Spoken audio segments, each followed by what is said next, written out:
As new mask mandates are being implemented around the country, a study out of Denmark is raising serious questions about their effectiveness in preventing the spread of COVID-19. Is anyone going to listen to the science? Probably not, but it's time for Hold the Line.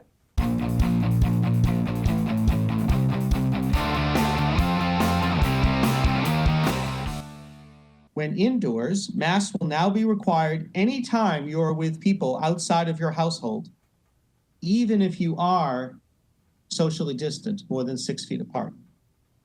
Welcome to Hold the Line. I'm Buck Sexton. That was Pennsylvania Secretary of Health Dr. Rachel Levine announcing new restrictions, including a new mask mandate that applies inside your own home.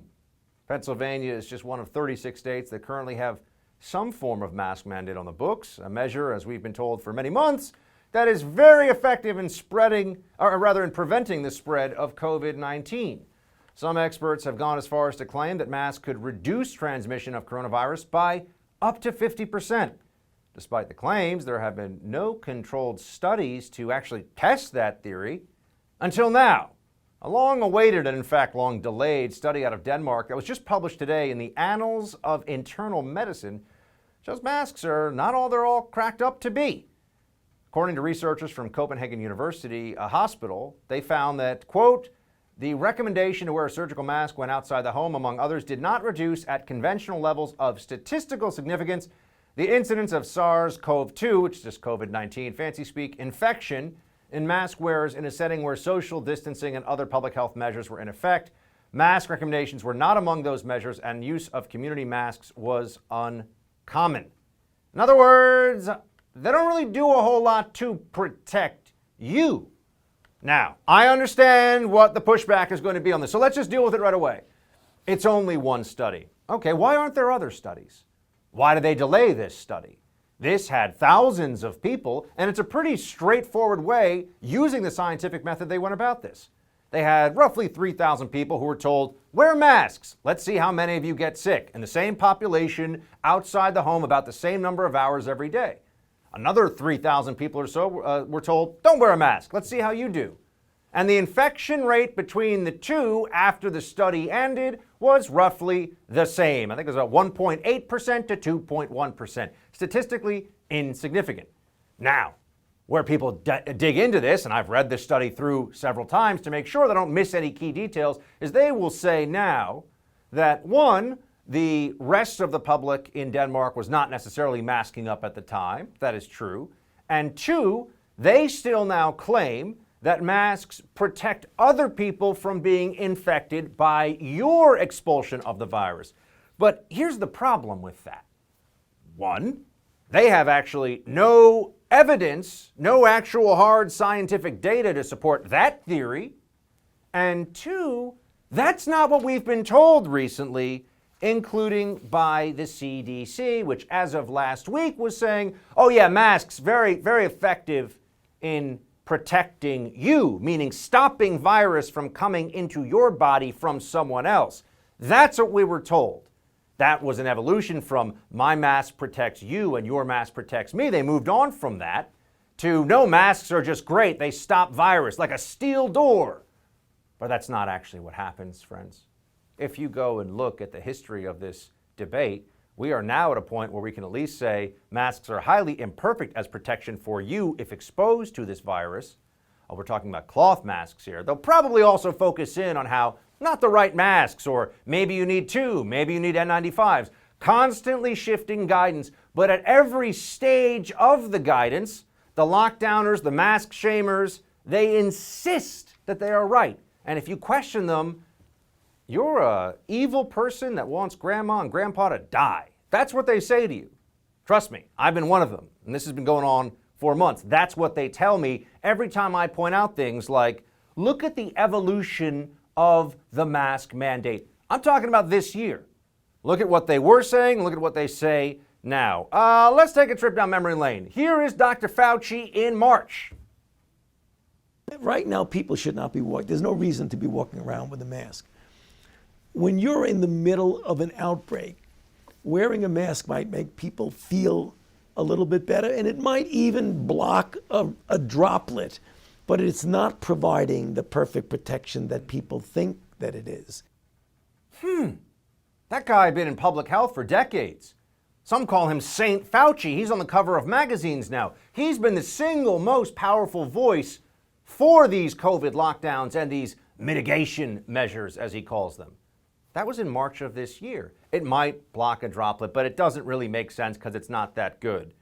That's fascinating because by May, the idiot thug governor of New York, Cuomo, was saying stuff, again, no medical background, but still seized emergency powers. He was saying stuff like this. Play it.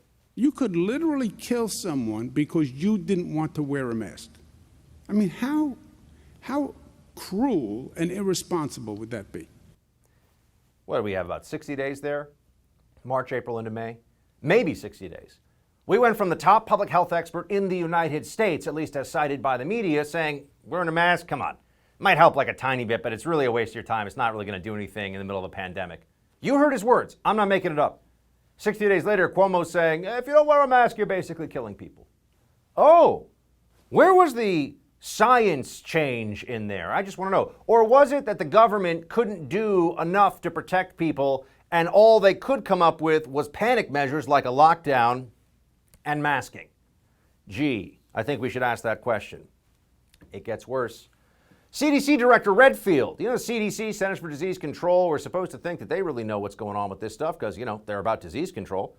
And here's what their director said in September. So we're talking about just about 2 months ago, the chief of the CDC said this about masks. Face masks, these face masks are the most important, powerful public health tool we have. And I will continue to appeal for all Americans, all individuals in our country, to embrace these face coverings. I've said it, if we did it for 6, 8, 10, 12 weeks, we'd bring this pandemic under control. These actually, we have clear scientific evidence they work, and they are our best defense. I might even go so far as to say that this face mask is more guaranteed to protect me against COVID than when I take a COVID vaccine. Someone explain that one to me. I'd be very curious to see the math, see the numbers on that. You have vaccines that, as of this week, we're told are up to 95% effective. You get it, and you have a 95% chance of not contracting COVID-19. The face mask that he was waving around there telling us is the most important public health tool. We just saw a study with thousands and thousands of people, about 6,000 all told, involved, and it said that there was no statistical evidence to indicate that a mask protects you. Now, does your mask protect other people? I would love to see studies on that too, but I have a feeling we're going to have to wait quite a while for that one because we all know this has become an issue of much more than just whether or not you're trying to take basic public health measures. They keep telling us that it's not political, and then they make wildly political statements about it. Biden, the Democrats, the mainstream media, the mask lockdown chorus, they say, wear a mask or else, and Trump is to blame for not wearing more masks out there. That's why people are getting sick. That's what they'll tell us. And Joe Biden will even say that it's now your patriotic duty. We can save 100,000 lives in the next 100 days, according to the head of the CDC, if everyone wears a mask in public. So be patriotic. It's not about being a tough guy. It's about doing your part. Yes, this is about patriotism now. Notice how he cites the head of the CDC, who we just showed you, told you that a mask was more helpful in protecting you than a 95% effective vaccine. Now, he didn't know it was 95% effective at the time, but he knew that it was a vaccine that was likely to be something around that number. And yet the actual data we have on a mask protecting you when you go out and wear it, no different than walking around without a mask on. Oh, do other people with masks on protect you? We'll have to see. Who wants to take a guess right now as to whether all the people that believe that masking is so important and that this is the only thing we need to do, that even if we had a peer-reviewed scientific journal study published that looked at whether your mask protects other people, as in it limits your transmission if you are positive to them, you think they'll change their mind even if we get the same kind of result out of that study? No, they will not. Mask wearing is almost a religion to these people now. It's unfalsifiable. There's no data you can provide to them that will make them give it up. And now what we see is rising cases all across the United States. New York City is shutting down its 1.2 million kids from public school. They are being told tomorrow, you're not allowed to go to public school anymore. Stay at home. We're going back into lockdowns, which have not worked. The data tells us that.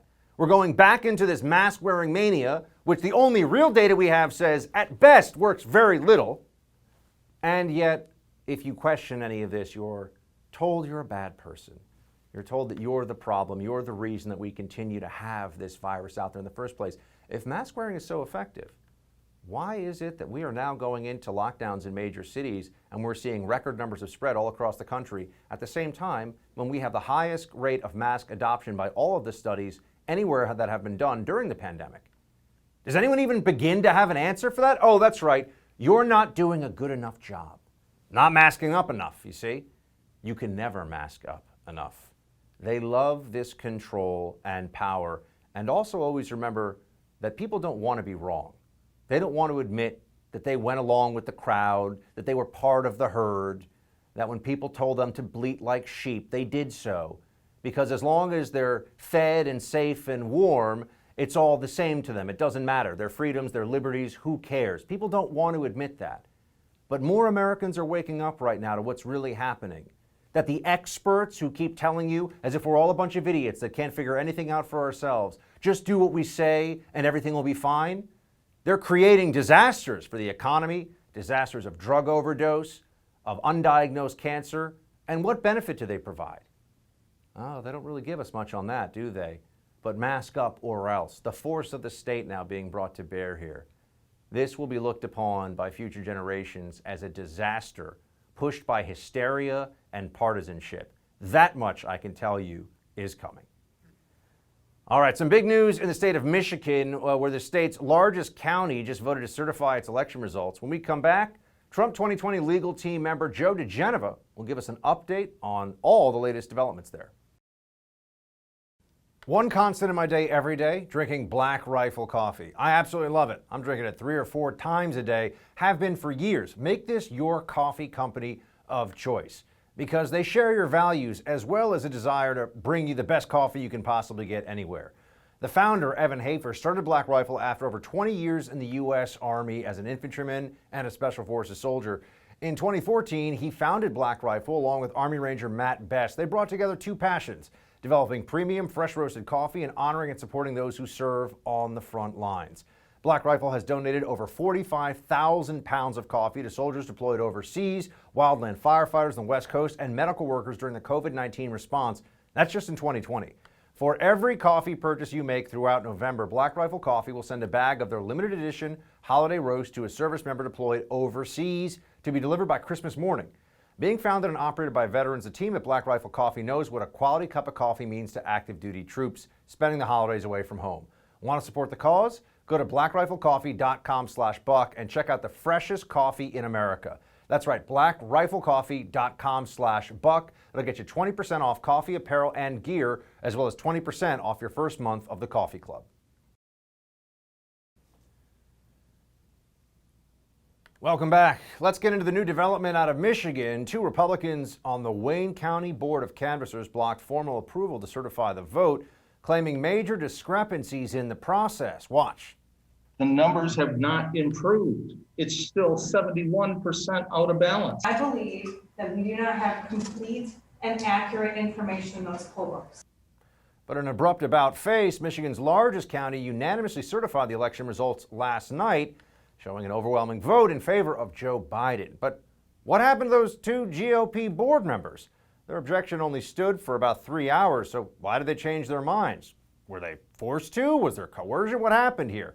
Listen to what some Democrat residents and so-called election experts had to say to them during a public online meeting last night. Shame on you. Shame on you for leading to this level of corruption. The law isn't on your side. History won't be on your side. Your conscience will not be on your side. It has been made very clear here tonight that there was an agenda from the both of you.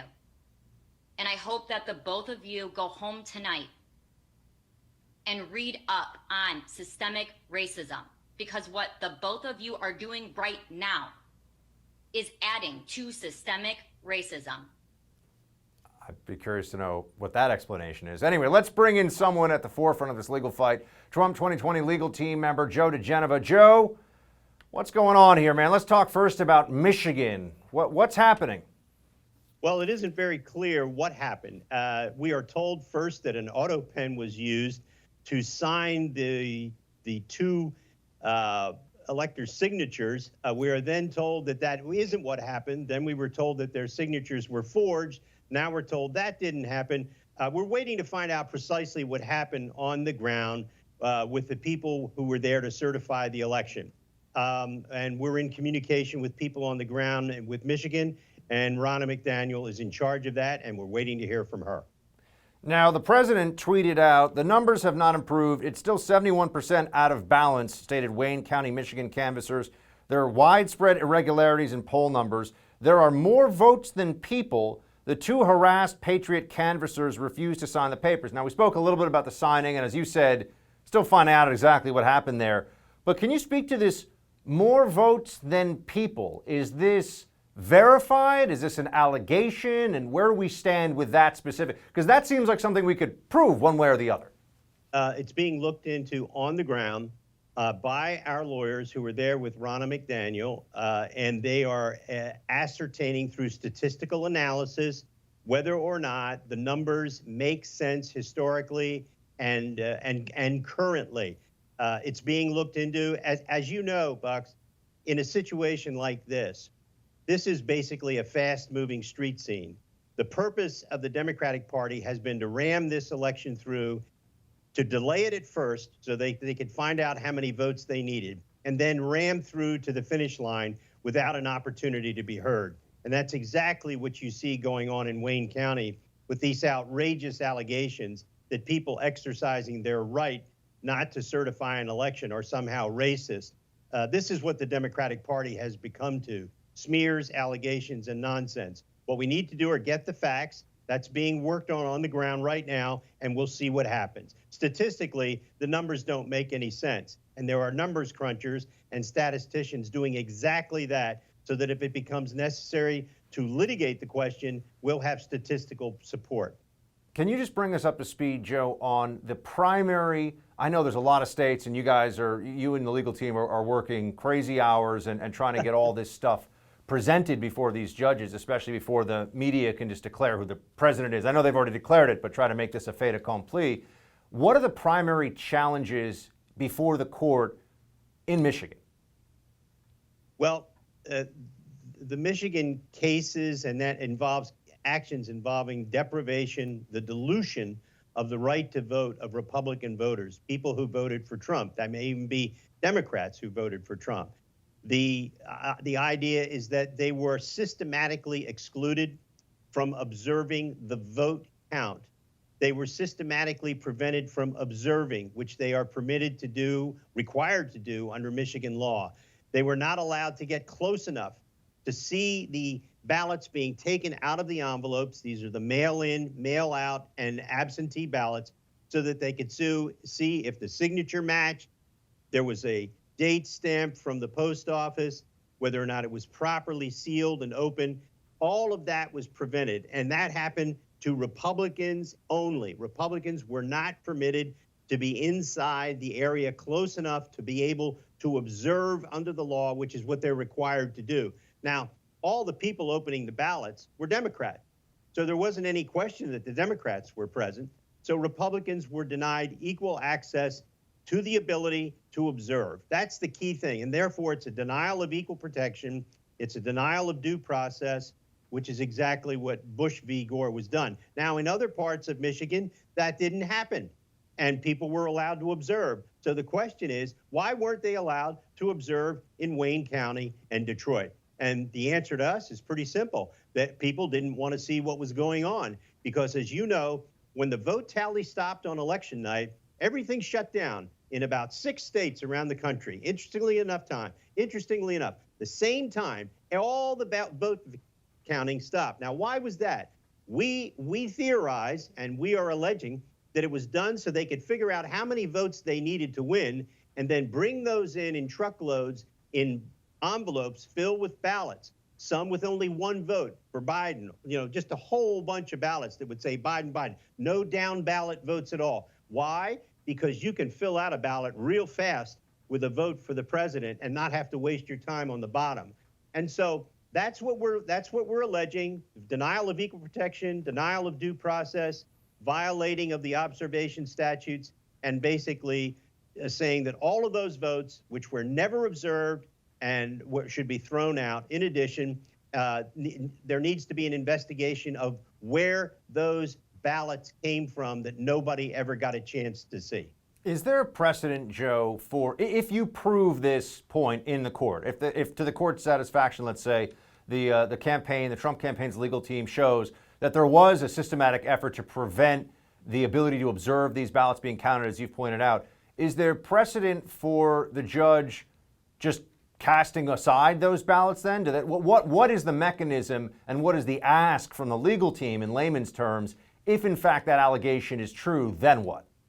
To throw out all the ballots that came in after a certain time. In other words, all of them, no matter who got them, whether it's Trump or Biden, all of those ballots that came in after the vote counting started, stopped late at night and then continued the next day, all those votes in envelopes that were brought in must be excluded. And the reason for that is simple. Once the ballot is removed from the envelope, you can never go back and determine whether or not it is a verifiable vote.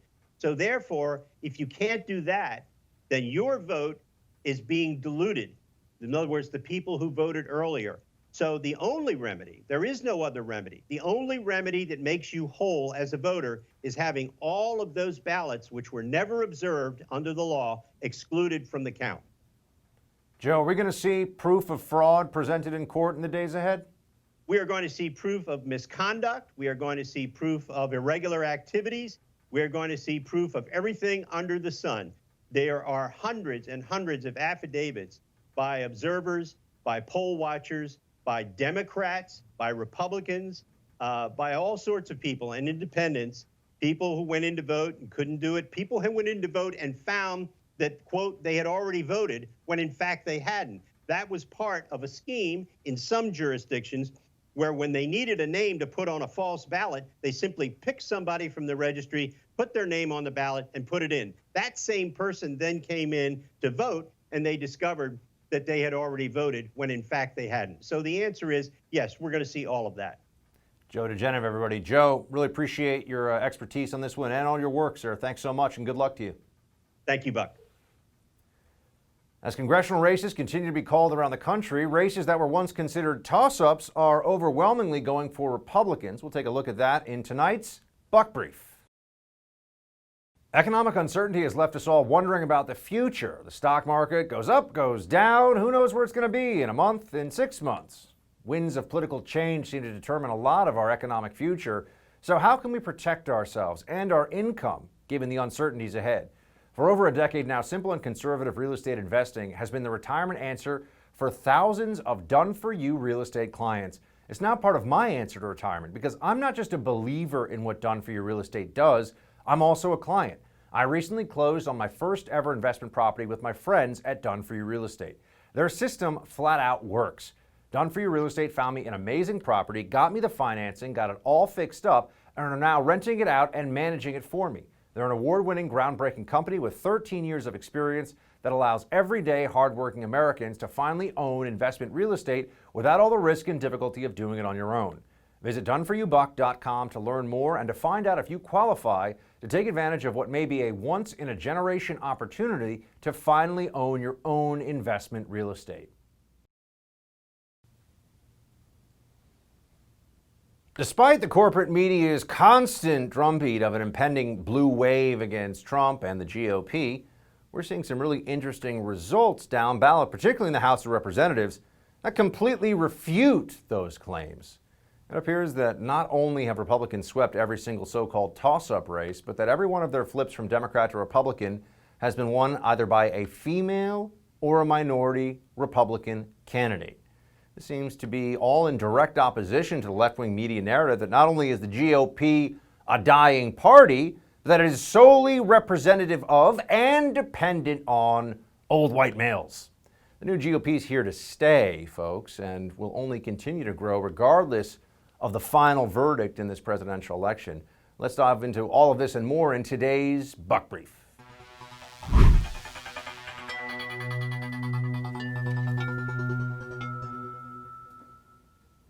It was going to be a blue wave. It was going to crash down across America like a tsunami. Nothing would have been left of the Republican apparatus. Conservatives would have had to flee for the high ground. That's what we were told.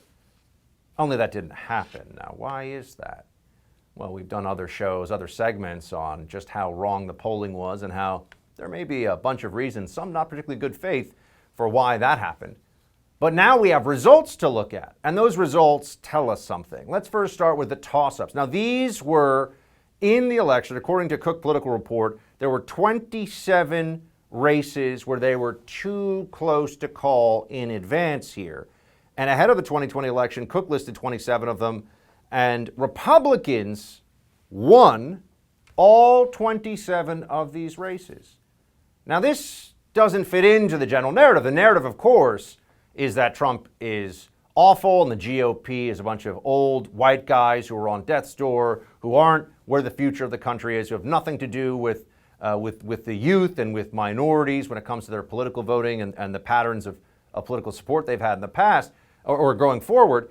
And what this shows us is a couple of things. One, it turns out that when your party has some of its, and this is specifically in the House of Representatives where you had AOC and Ilhan Omar and Nancy Pelosi, when you have people mouthing what to any normal person sounds like pretty radical Marxist, leftist, anti-cop stuff, a lot of folks, when it comes to their own congressperson, decide that they don't want somebody who thinks defunding the police is wise. They don't want somebody who believes in socialism, in the redistribution of wealth based on government whim, the elimination of sacred private property rights in favor of some amorphous social justice construct. It turns out that that actually helps Republicans a whole heck of a lot in a lot of these races. There's also the diversity situation here. Now, the left uses the word diversity constantly. You'll notice they don't apply it to the right even when there's plenty of reason to. As in, every seat Republicans have flipped from blue to red has been captured in this cycle, check this one out, by a minority or a woman. That's right. The flips that happen this time, the big gains that we see in the Republican House come from minorities and women. That's not a news story you're hearing in a lot of places, is it? And perhaps that's because particularly during this election cycle, we have been led to believe by the media, you and I don't believe it, but the media certainly does, that Donald Trump is a uniquely racist and misogynistic candidate. And yet the big gains in the House for Republicans come from minority and female candidates winning. That's right, beating their Democrat contenders. 12 Democrat incumbents lost their reelection to the House. Every one of them lost to a Republican woman, minority, and or veteran. The Republican Party is now stronger because of our diversity. Kevin McCarthy turning around here, as I said, a phrase constantly used by the left. Who really made diversity gains this year? It is, in fact, the GOP. When you look at some of the congressional districts that Trump either won or came very close to winning that were flips from 2016, a lot of them have very substantial Latino populations.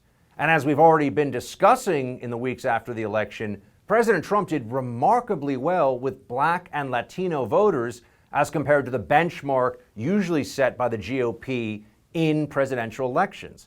So the most racist, most anti-immigrant president in the history of the country, as the left will refer to him, and you know that. They've been saying that for years.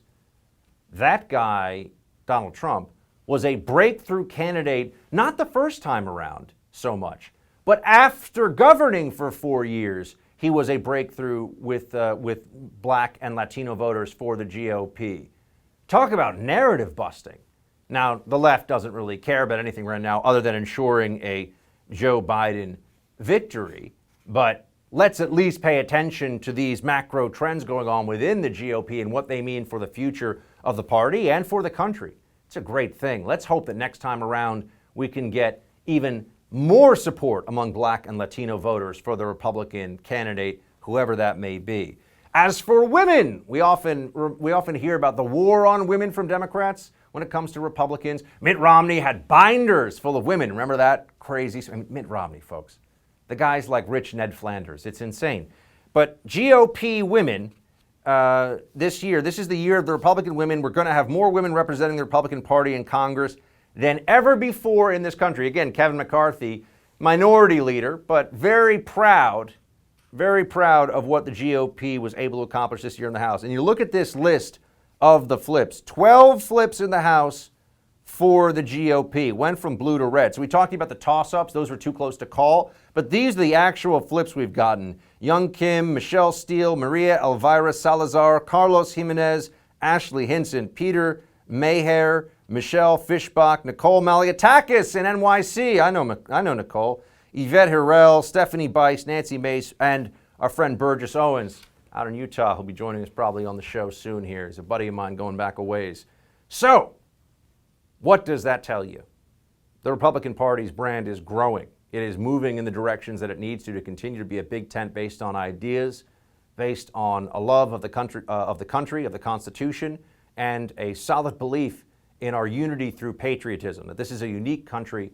This is the shining city on a hill. It's not supposed to become some leftist socialist hellhole where we have a bunch of people who are lecturing us for all the rest of eternity about how America has done all these sins in the past. That's not what the Republican Party is going to be about. It's not what anybody should expect from it. So thankfully, there's at least some sanity left here. And the GOP made some critical gains that you're not hearing about in the rest of the media. They seem to have so little interest in telling you that the Donald Trump branded Republican Party made unprecedented gains, both in terms of voter support and House seats won with minorities and women. Minorities in the case of Black and Latino voters, and women candidates ascending to the House of Representatives and winning some very tough races in that process. There is still a lot of good news ahead for us, friends. There are a lot of victories for the GOP. We just have to hold the line.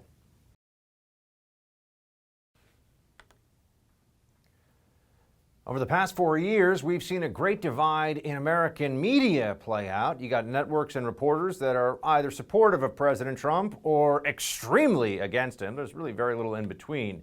Seems as though all aspects of journalism may have died with the rise of the MAGA movement. So if Trump ends up leaving the White House in January, what's next for the mainstream media? Where will conservative voices turn?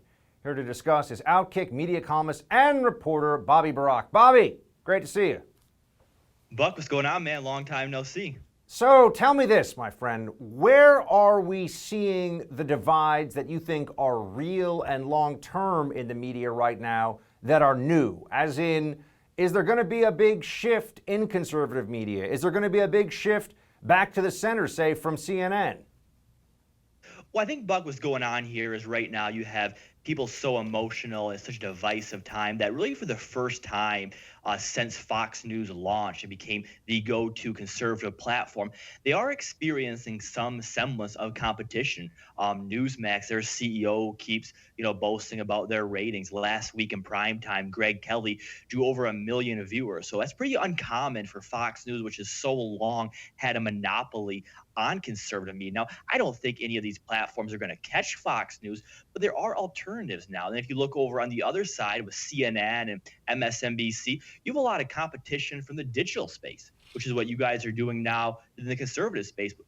Places like Crooked Media, Pod Save America. There's no longer an emphasis that you have to get your news from the 3 cable news channels or the broadcast channels. And what President Trump did over the past 4 years, I think, was going to have a long impact. He exposed the media better than anybody ever has. But we've always known where the media, they leaned left. We knew the people we could trust, those that we couldn't, but they stopped hiding it in the past 4 years.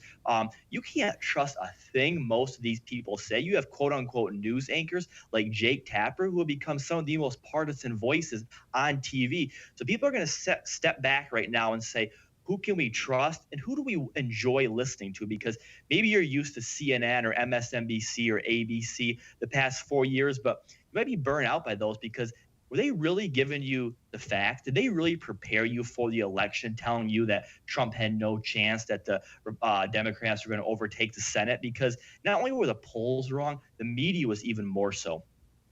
What do you see happening with the media broadly, assuming we're entering a post-Trump presidency era? Some people aren't willing to make that assumption yet, but let's just, for our purposes of conversation, say that's where we're going. Assuming that is the case, do their ratings take a dive? Do they shift? I mean, and I'm not just talking about the cable news networks. I mean more broadly, what does journalism do when it no longer has Trump's nonsensical fascism to fight against? Yeah, I mean, so many news outlets, reporters, writers, and personalities, hosts, they've embraced Trump wholeheartedly the past 4 years. CNN, most notably, I mean, they became anti-Trump. That was their identity. Hosts like Chris Cuomo, Don Lemon, Anderson Cooper, so much of their airtime was devoted to Trump. Similarly to MSNBC during the Russia stuff, which really raised their ratings. People don't realize that Rachel Maddow was drawing over 3 million viewers a night because of pushing the Russia stuff and the reaction to that. People could not get enough of it. You had people like Sean Hannity really defend Trump, and his star, he was already a superstar, he even skyrocketed even more. So without Trump, you have to see, how do you replace that? Because, Buck, I was sitting back the other day, how many people are as beloved or hated as Trump? I mean, you've worked in media for a long time. It's not about people liking you or disliking you. It's about being a 1 or a 10. That's what gets people to pay attention. And Trump was that ultimate lightning rod. 73 million people voted for him. Over that voted, I would say, against him, not for Biden. Everybody has a strong opinion on Trump. He was ratings gold. Is Joe Biden, presuming he's going to be the president next 4 years, is he going to be able to be 25% as interesting? Or does the media look back and say, well, is Trump going to run in 2024? Because that might be the more interesting story, not Joe Biden's presidency. What do you see as the future here of some of these upstart platforms? Parler and Rumble come to mind, that are devoted to at least free speech or community speech standards, as opposed to the censorship that I think has become quite apparent in platforms like Twitter and Facebook, and how that affects the media landscape. I think a lot of folks, it's tough for them to realize that they don't work in this medium, in this area, that Facebook, Twitter, they're enormous drivers of traffic and therefore recognition and revenue to news media companies in particular. Do you think the new platforms are a game changer? Too soon to tell? Yeah, there's a great opportunity for places like Parler, Rumble, and credit to Dan Bongino for getting in front of that and promoting and becoming a part owner in both of those. But it's not always a zero-sum game where it's like Parler needs to overtake Twitter or Rumble needs to take the market share from YouTube. That's not going to happen. We know that. They've had long stars. You're never going to get half the country on those platforms. But it's about giving conservatives and people that are worried about free speech that alternative. And we're seeing it. Both of those platforms are rising up. I believe Parler was like #1 in the news category in Apple apps last week. So clearly there's an ambition to move over there. Now, a lot of those people, probably including you, I know, who has a Parler account, they're still staying on Twitter. So it's not a complete exodus, but it is giving voices able to have a conversation that they can't have on Twitter. I was just interviewing Pete Hegseth from Fox News a couple days ago, and he said, there's just conversations that I can't have on Twitter without being suppressed, but on Parler, I can have those. You raised an interesting point about the media. So many people in the media feel they have to be on Twitter for two reasons. One, it drives the conversation among those that cover the media, like Mediaite, Media Matters, all those sites, the New York Post, New York Times. When they talk about media personalities, so much is driven from not what they're hearing on radio, not what they're seeing on TV, but the clips on Twitter. It's a way to stay relevant inside those media circles. And two, and this is the one that I find alarming, so many media executives use Twitter as part of your resume.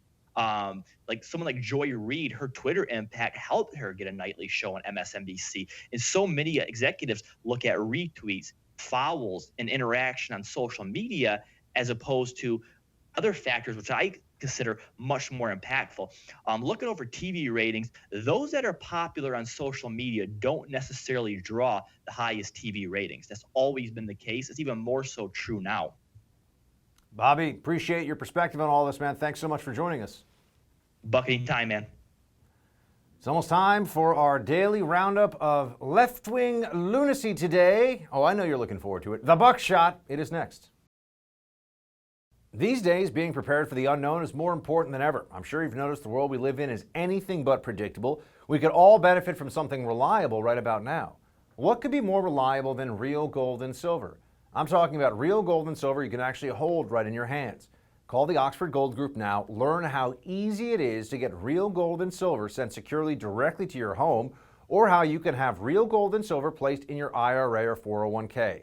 Just call the Oxford Gold Group at 833-600-GOLD and ask for your free guide on owning gold and silver.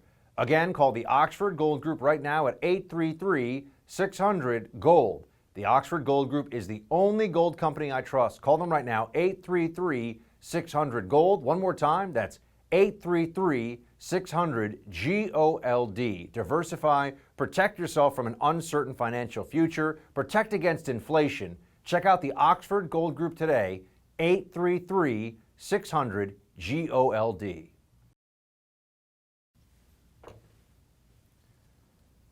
Follow-up story we covered yesterday. LL Cool J has something to tell you about masks, and Ivanka Trump gets some rough treatment in Vanity Fair. We've got it all in tonight's Buckshot.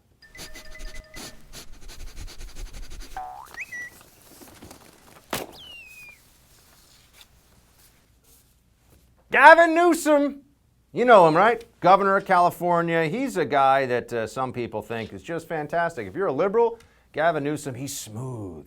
Kind of has that raspy voice, has the slick back hair, suits are perfectly tailored, and he sounds like a movie ideal of what the governor of your state could be in California. Problem is that he's a big mask shamer. He's one of these guys, we're listening to science, we're listening to data. And then he went and sat down at French Laundry, the Thomas Keller shrine to haute cuisine in Napa Valley. I've tried to get a reservation there, and I couldn't. It's very fancy, very hard to get one. Probably not worth it, though. Come on, at some point, what are you, like $500-600 a person? This is crazy. So Newsom not only did this dinner with 10 people after you're not allowed to have dinner with that many people thing, so that's one part of it. Beyond that, he said that it was outside. And people like me would say, all right, look, first of all, I don't care. Have dinner. Just stop telling other people they can't see 10 people. All right, stop the hypocrisy. Everybody should live under the same rules. That's what the rule of law, friends, is based in that promise that we live under the same rules. So Gavin Newsom had his dinner at French Laundry, and he told people that he was outside. But then there were photos. What do the photos show us? Put them on the board. Let's check them out. Oh, that's right. Does that look outside to you? Because some of those photos kind of look inside. So here is Gavin Newsom at an indoor dining in California with more than the allowed number of people by his own mandate. Remember, it's not a suggestion, it's a mandate. Theoretically, they could fine or even arrest you over this. And one little bit of information I got before we came on air just now. There were also, among the people that were attending that dinner, there were some folks who were on the California Medical Board. Senior doctor bureaucrats at that dinner with the governor who says you can't go to dinner with that many people because of the senior doctor bureaucrats. You get what I'm putting down here, folks? Crazy stuff. This is what we face. This is what we see. And then oh my, is this LL Cool J, really? I don't know, is this guy, he's on like NCIS Juneau or something, right? Or NCIS, Fayetteville or something, right? He's one of those shows. Here he is. How can you be pro-life but unwilling to wear a mask? Yes, because it's exactly the same thing, not killing babies in the womb and wearing a porous piece of cloth over your face sometimes so that everyone thinks you're a good person. I don't know, maybe somebody should send him the Danish study. I know, my mask protects you, Cuomo says. Your mask protects me. We're going to go back to that now. And then in 6 months when we find out that that's all crap, they're either going to say that we need N95 masks. Wrong masks. That was the problem. Whoops. We learned because of the science. Or they'll just start saying, oh no, masks protect in general. We just you know, anecdotal or something. I don't know, I'll make something up. But that wasn't my favorite one. Journalism. Not really a thing anymore. Hasn't existed for a while. There was a piece written in Vanity Fair, and for full disclosure, I actually knew Ivanka and also the author of this piece pretty well when I was growing up. And she told and wrote in Vanity Fair, the author of this piece, someone named Lysandra Orstrom, that Ivanka blamed a fart on her classmate when she was a bratty teenager. This was a headline pulled for the Daily Mail, and I'll just say this. There's a lot of sadness here. And among people that I know and I grew up here in New York City. I knew Ivanka, I knew her family, and I know her bridesmaid at her wedding, who is the woman who wrote this piece in Vanity Fair. We never were close, I can tell you that. But I did know her. One thing that's sad is that when your politics gets to the point when you will not only turn on somebody who had you as a bridesmaid in their wedding, but you will share conversations among friends from when you were 12 or 13 years old, almost 30 years later, in an effort to smear somebody, you are suffering from stage 4 Trump derangement syndrome. It's quite sad. It's quite a shame. And she's not the only one who's done things like this, although I can tell you that in the social circles we used to run, everyone's pretty horrified by this. It's just, you know, first rule of growing up in Manhattan and getting into trouble here with other kids your age is you never talk about that stuff in the pages of Vanity Fair decades later when your dad's a president. Also, just going to say this, is this supposed to be brave? She's writing this hit piece when Trump has, at least for now, lost the vote in the last election. I know it's in court, don't yell at me. But Trump has lost the vote for the election right now and might be departing. She waits to do this now. Anything to get into Vanity Fair, I guess. Very sad, very sad. Never let your politics pollute and destroy important personal relationships. Conservatives, I think, understand that for the most part, but the left, because of their mania, because of their Trump derangement syndrome, they just can't help it. That's who they are. Anyway, Cuomo, speaking of people who are deranged, perhaps a sociopath. Some of you say, Buck, why do you have this thing where you sound like Cuomo's like this? Why do you think Cuomo yells at people in this kind of a tone, this kind of a voice? Well, I don't know. You ever heard him when he gets mad? Play it. We did it already. That's the law. An orange zone and a red zone. Follow the facts. I'm still confused. Well, then you're confused. I'm confused. And then I'll tell you what, Jimmy. Parents are still confused as well. The schools No, in New they're York not City confused. tomorrow. You're confused. No, I think Read parents the are law. very confused as well. Read the law, and you won't be confused. They're not confused. You're confused. Read the law. I see. It does kind of sound like Cuomo. Got to admit it. But I will say this. Turns out Cuomo was wrong because they are shutting down New York City public schools tomorrow, and he was slapping down that journalist because he was asking about that. Cuomo's like, read the law! Ugh. One of the worst politicians in America. All right, my friends, that is it for Hold the Line with Buck Sexton. Hope you've enjoyed it. Tell friends, tell family. Gives you something to do while you're doing your mask mandate indoors in Pennsylvania, that's for sure. Up next, the No Spin News from the one and only Bill O'Reilly. Shields high.